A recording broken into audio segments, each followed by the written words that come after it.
Hi, this is Mark. Welcome back to my channel, What Burns My Ass. This is the channel where I tell you the things that burn my ass, and you tell me whether or not they burn your ass too. So this video is going to be about Joe Biden and Kamala Harris and the reasons why Kamala did not win the election. It's also going to be about some of the things that Donald Trump did in the past and how, it's nice to believe that Donald Trump's going to do a good job, but you can't just give somebody your total faith. Obviously, Donald Trump has done some things that weren't exactly the best in the past, and we have to accept that. I think you have to accept that about Joe Biden as well. You have to accept that about if Kamala Harris would become, you would have to accept that about her, like her controversy with Willie Brown and how she got got the Attorney General's office. Everybody's got their skeletons in the past, and Donald Trump is definitely one of them as well.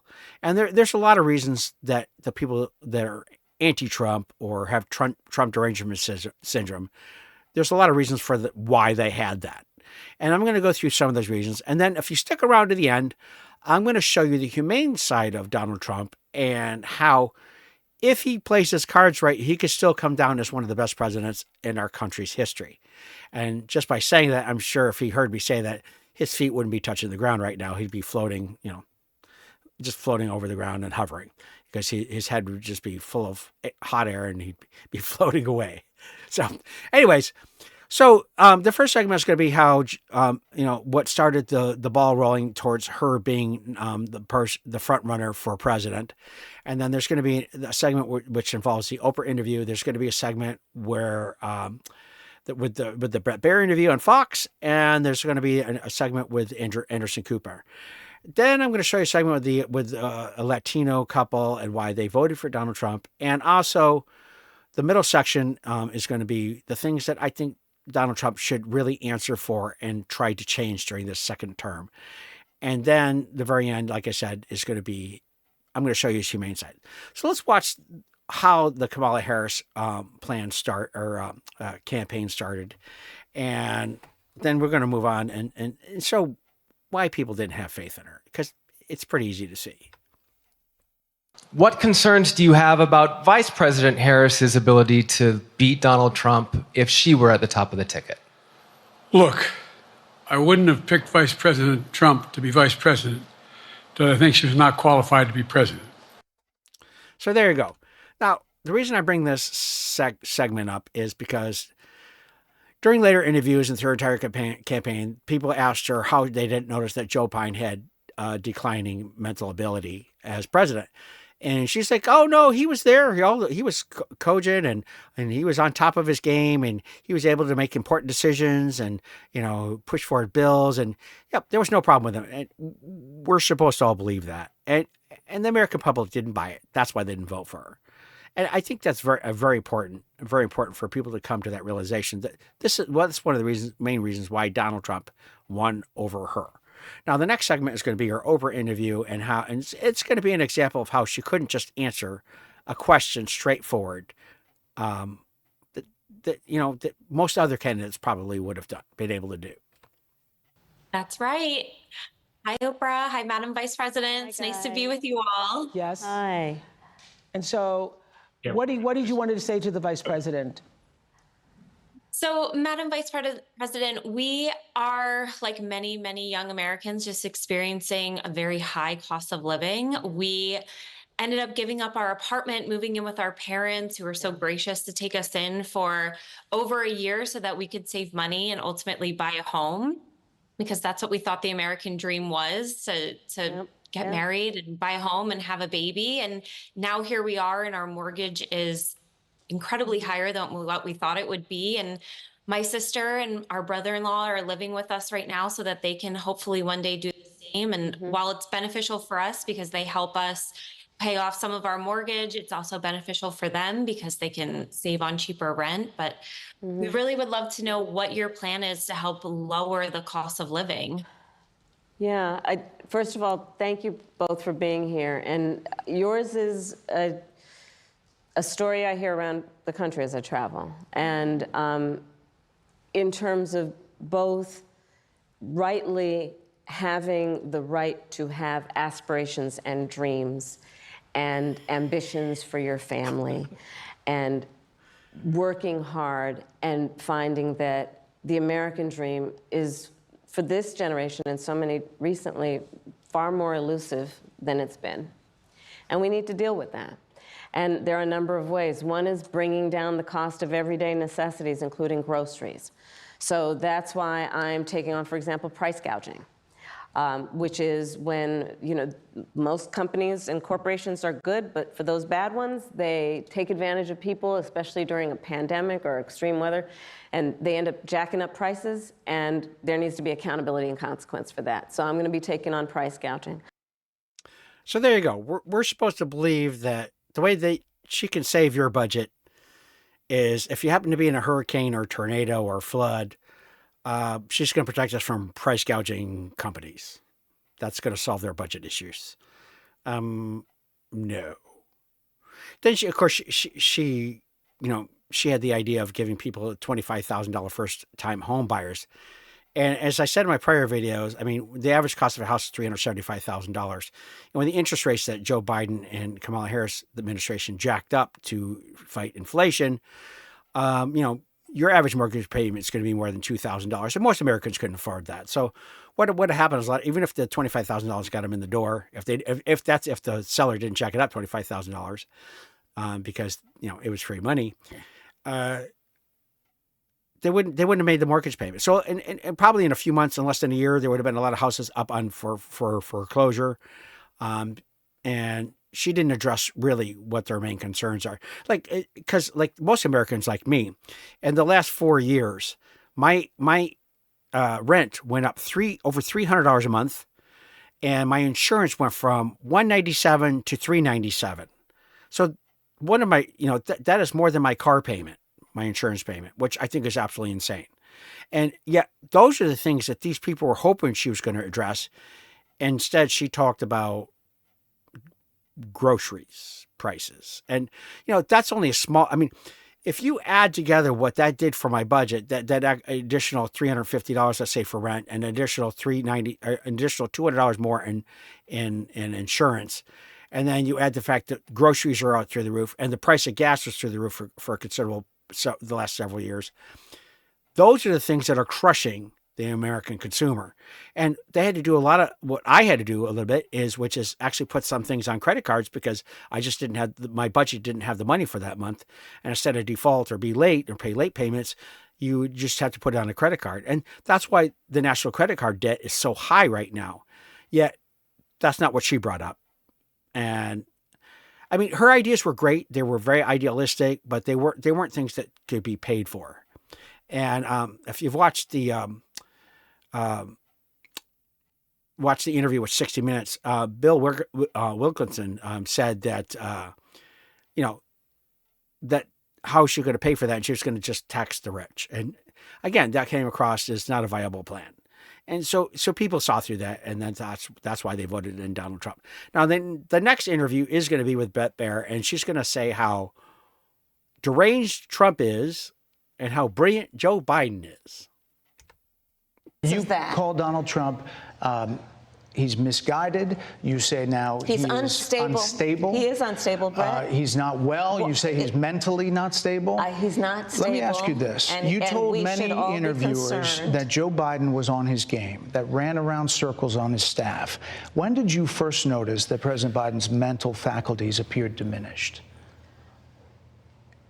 Joe Biden, I have watched from the Oval Office to the Situation Room, and he has the judgment and the experience to do exactly what he has done in making very important decisions on behalf of the American people. So we're supposed to believe that in the last 3.5, 4 years, she never noticed his cognitive decline, and that somehow, while only on camera, he made gaffes, mixed up names, forgot places and times and where he was. None of that happened off camera. He was perfectly, working as the perfect president. And why shouldn't we have nominated him? The lack of logic or logical thinking is just astonishing, and it's hard to get over, or it's hard to ignore.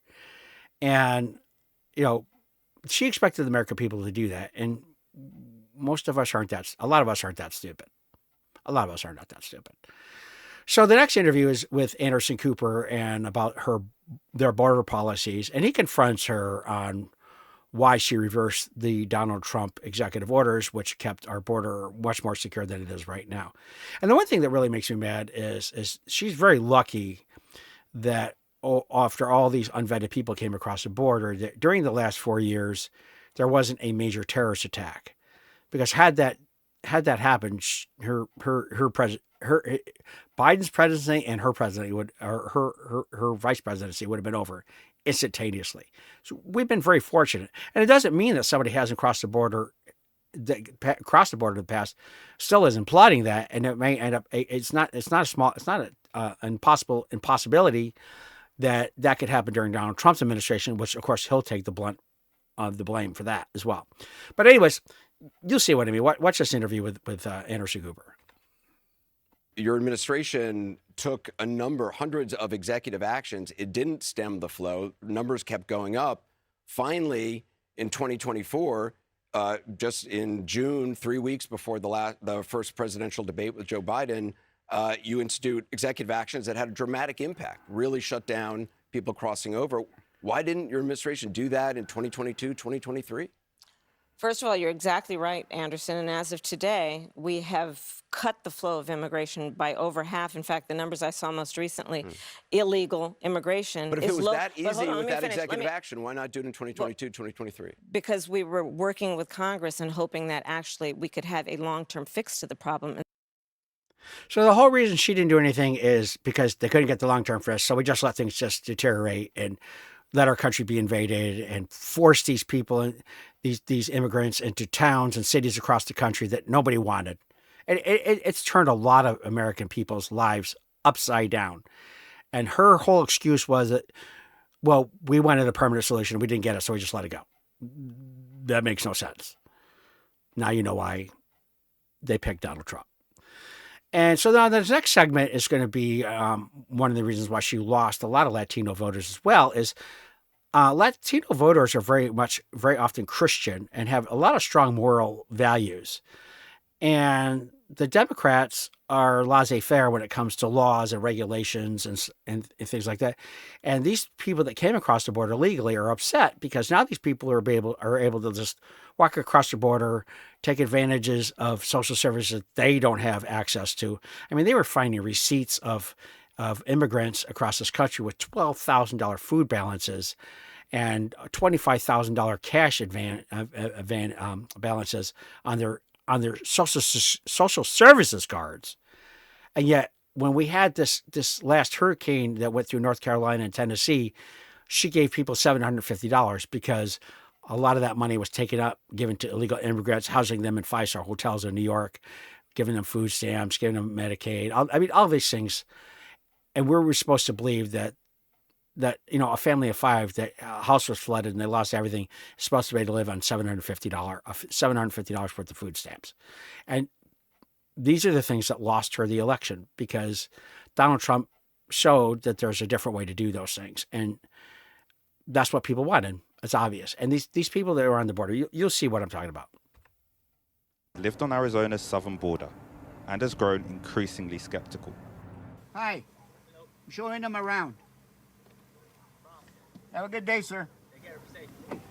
How effective do you think the border control are? Right now, no good. That skepticism is why he voted for Donald Trump. I want to see laws passed that says no one can come into the United States if you're not documented. At their home, his wife Lupita shares those feelings. What do you think about how Joe Biden has dealt with immigration? He was horrible. He just let everybody come. See that? He just let everybody come from everybody, every place, without vetting him. So that's how even Latinos saw what was going on in this country. This lady and her husband probably worked hard and got here legally, and we're just watching these people walk across the border. Most of them are, I want to say most of them, a good percentage of them are unsavory. A lot of them are there, to improve their lives. We get that, but that's not necessarily a reason why you should be able to come across the border and become an American citizen. Your first act in this country shouldn't be breaking the law by illegally coming across the border. That's why Kamala Harris said that she was going to close the border, but she was going to try to legalize coming across the border illegally. And then we got closer to the end of the campaign, she flipped her stance on that, which again made her not credible. All right, so let's move on from that. And now my next segment is going to be a little bit of ragging on Donald Trump. And there's a lot of reasons to rag on him that were legitimate. The problem is the Democrat Party cried wolf too many times. And so the credible things that they should have held Donald Trump's feet to the fire for were let go. And the crappy things that they tried to get him for, which were easily proven or dispelled and eventually will be dispelled, they were let go. That's the problems with crying wolf so many times. When you have legitimate reasons to go after somebody and you went after them for bogus things, the legitimate things look just as bogus. And that's where the Democrats went wrong over the last 4 years. So what we're going to do is we're going to do this segment, and this is where Donald Trump is talking to the Secretary of State of Georgia, Brad Raffensperger, and he's trying to convince him to find 11,000 votes. Which is one more than we have, because we won the state. I only need 11,000 votes. Fellas, I need 11,000 votes. Give me a break. There's nothing wrong with saying that, that you've recalculated. Well, Mr. President, the challenge that you have is the data you have is wrong. The president pressures Raffensperger for an hour, even suggesting that not changing the numbers could be illegal. That's a criminal offense. That's a big risk to you and to Ryan, your lawyer. That's a big risk. Democrats are condemning the president. I actually wasn't surprised by this call. The president has shown us a long, long time ago who he is. So this is why he had so many staunch Democrats against him, things like this. And I want to believe that he was asking them to find votes that they lost and not invent votes or lie about votes. That's what I want to believe. Because otherwise, they have a legitimate case against them in Georgia. If you listen to this call, it could be construed either way. So there's valid reasons to question Donald Trump and his integrity sometimes. Now, this next segment we're going to do is Donald Trump's perfect call with Ukraine that he claimed that he was impeached on. And supposedly during this call, he was trying to get some dirt on Hillary Clinton and blackmailing the head of the Ukrainian government to give them dirt on Hillary Clinton. And this is how he claims the phone call went. It's a joke. Impeachment for that? When you have a wonderful meeting or you have a wonderful phone conversation? It was beautiful. It was just a perfect conversation. So I should have probably got the recording of that conversation. But I'm trying to keep this, unfortunately, this is going to be a long video as it is. But basically, it went down that he was just trying to get dirt, which is par for the course for Donald Trump, because I'm pretty sure he's somebody, he was going to win. He was going to win hands down anyways. But Donald Trump's one of those people that has a guarantee he's going to win. So he had to put a stamp on it. He had to say that, he had to guarantee it. So he went one step too far and tried to get dirt at Hillary Clinton. But Hillary Clinton was dead in the water anyways. I just wish he had realized that instead of making this extra ridiculous step. He could have saved himself, the American taxpayers, a lot of money on a ridiculous impeachment that went nowhere. So the next segment is going to be about the 187 minutes that Donald Trump supposedly didn't do anything on January 6th, which is one of the reasons why I refused to vote for him before, because that's pretty. But I'm going to give him the benefit of the doubt on this because I've heard several different stories. But this is the story that the Democrats are pushing, and then I'm going to give you my thoughts on it. From the time when President Trump ended his speech until the moment when he finally told the mob to go home, a span of 187 minutes, more than 3 hours. What you will learn is that So Elaine, Lori, and I decided to lead the 187-minute hearing because we were both veterans on the committee. Elaine and I had taken the oath twice as a member of Congress and as a military member. And I think it was important for us to just hopefully express that outrage of how there are people that are willing to die for this country, and this guy couldn't even follow through on his basic oath to defend the constitutional branch of government. Here's what will be clear by the end of this hearing. President Trump did not fail to act during the 187 minutes between leaving the ellipse and telling the mob to go home.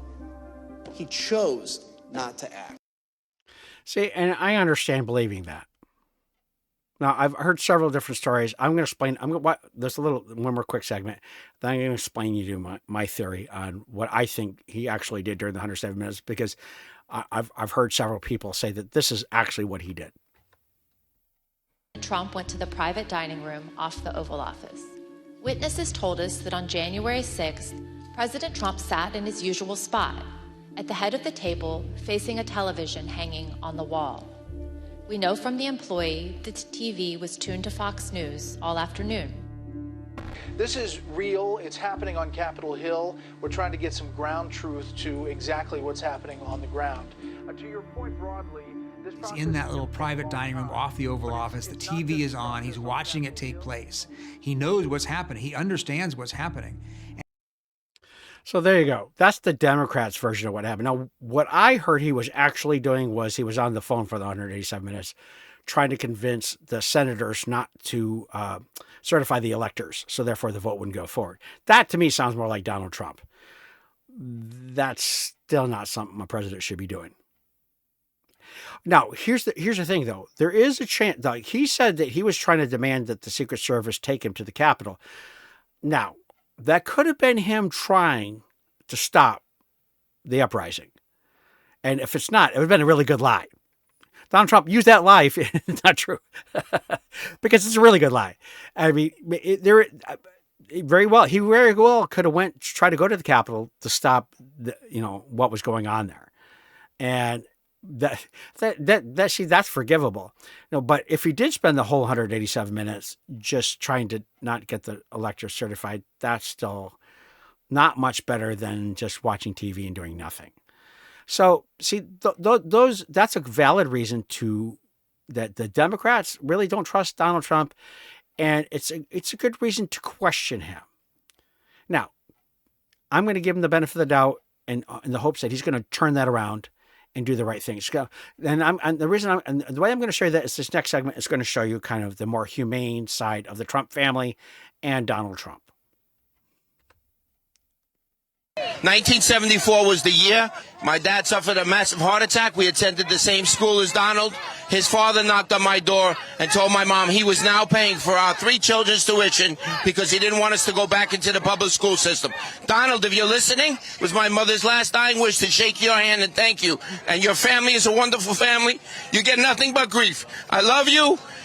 Fight, fight, fight. I love you, Donald. The whole Trump family are wonderful people. Donald, I love you. If it's at all possible, I would like to shake your hand and thank you for what your father did for my family. You changed 3 children's lives. 3 children's lives. See, now you can almost get emotional over that. I mean, that was a very amazing thing that Donald Trump's father did. And I've heard a lot of negative things about Donald Trump's father, but, I don't know enough about him to feel that negative about Donald Trump's father. But it goes to show that, everybody has their stories about or beliefs in people.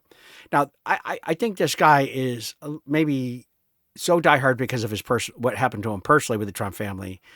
But again, that is not a reason to give anybody your total alliance. Nobody's perfect. And sure, Donald Trump's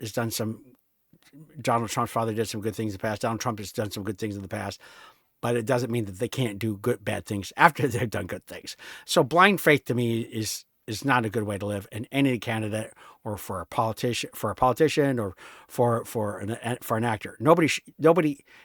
Everybody on this earth that has 2 legs and breathes, and is under the race of a human being is exactly that, a human being. And we're all flawed. So now this next segment is going to be where he goes to a grocery store and he pays this lady's grocery bill at one of the local grocery stores in Indiana County, Pennsylvania. Here, it's going to go down a little bit. It just went down $100. Thank you so much. We'll do that for you from the White House, all right? Thank you. All right, bye. Nice seeing you, everybody. God bless you. Beautiful. They're your kids? Yep. Yeah, they are. 3 boys. Perfecto. Perfecto. Bye, everybody. So that segment shows that Donald Trump definitely had a humane side. And if he does things like this for the next 4 years, I hate to say, he could go down as one of the best presidents of in our history, which if I say that, Donald Trump would be floating right now. He'd be floating on cloud 9 because that's exactly what he wants to go down as. I think that's why he ran again. He wants to prove that he could save this country from itself and from the woke agenda that's been going on for the last several years. And I think that's what the American people voted for. But it could still go either way. If he starts doing some of these jerky things that the less savory things that he's done in the past, these next 4 years could be terrible. But it's my belief that I think he's learned some lessons. I mean, even that segment he did in McDonald's, he seemed very, very human. And I think that's why the rally was so huge in Madison Square Garden, because if you weren't spending your whole last 3 years listening to MSDNC and listening to how he's Hitler, if you actually listen to some of the things that he was saying during his rally, he can come across as very genuine and a feeling person. So anyways, that's my video for today. And again, as usual, I always want you to remember, what burns my ass probably burns your ass too. And I have one more additional favor for you to ask. And I'm going to do it again. I'm going to harass you. I got a lot of people watching my videos. I only have like 33 subscribers, but I have over 1,500 views, which is exciting for me as a new channel. But I need your help in getting subscribers because I want to get monetized so that I can keep doing this. And without your help, it's just not going to happen. So please, please, please subscribe and please share this on Facebook. Share this with your friends and ask them to subscribe. I'd be extremely grateful. So again, what burns my ass probably burns your ass too. And thanks for watching.